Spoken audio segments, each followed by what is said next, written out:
ഫെബ്രുവരി മുതൽ വൈദ്യുതി charge unit 9 പൈസ കുറയും. ഇന്ധന സർചാർജ് 19 നിന്നും 10 പൈസയായി കുറഞ്ഞതിനാലാണിത്.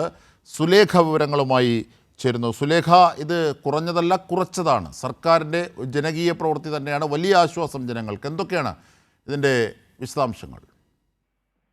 തീർച്ചയായും ജിംഷാദ്, തന്നെയാണ് വലിയ ആശ്വാസമാണ് ജനങ്ങൾക്ക് ഈ ഒരു വൈദ്യുതി ചാർജ് കുറച്ചതുകൊണ്ട് ഉണ്ടാകുന്നത് എന്നുള്ളത് തന്നെയാണ്. നേരത്തെ ഉണ്ടായിരുന്ന ഒരു ഇത്തരത്തിലുള്ളൊരു റെഗുലേഷനിൽ നിന്ന് ഈ ഇന്ധന വില കുറച്ചതുകൊണ്ടാണ് ഇത്തരത്തിൽ വൈദ്യുത നിരക്കിൽ കുറവുണ്ടാകുന്ന ഒരു സാഹചര്യം ഉണ്ടാകുന്നത്.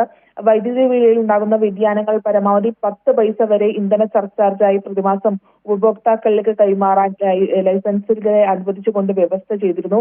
സ്വമേധയാ പിരിക്കുന്ന 10 പൈസ, യൂണിറ്റിന് 10 പൈസ നിരക്കിൽ സ്വമേധയാ പിരിക്കുന്ന ഇന്ധന സർചാർജ് റെഗുലേറ്ററി കമ്മീഷന്റെ അംഗീകാരത്തോടെ പിരിക്കാനും വ്യവസ്ഥയുണ്ടായിരുന്നു.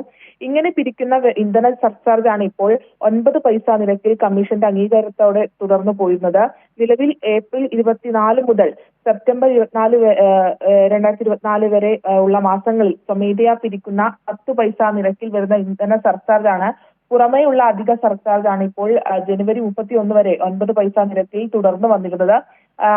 അതിനുശേഷം ഇപ്പോൾ ജനുവരി 31 വരെ സ്വമേധയാ പിരിക്കുന്ന 10 പൈസ ഇന്ധന സർചാർജ് 9 പൈസ നിരക്കിൽ കമ്മീഷൻ അംഗീകരിക്കുന്ന ഇന്ധന സർചാർജും കൂടെ കൂട്ടി 19 പൈസ ഇന്ധന സർചാർജ് ആണ് നിലവിൽ ഉണ്ടായിരുന്നത്. അത് ഇനി വരുന്ന ഫെബ്രുവരി മുതൽ, നാളെ മുതൽ KEB സ്വമേധയാ പിരിക്കുന്ന 10 പൈസ ഇന്ധന സർചാർജ് മാത്രമാണ് നിലവിൽ ഉണ്ടാവുക എന്നതാണ് ഈ വൈദ്യുത വകുപ്പ് അറിയിക്കുന്ന ഒരു കാര്യം എന്ന് പറയുന്നത്.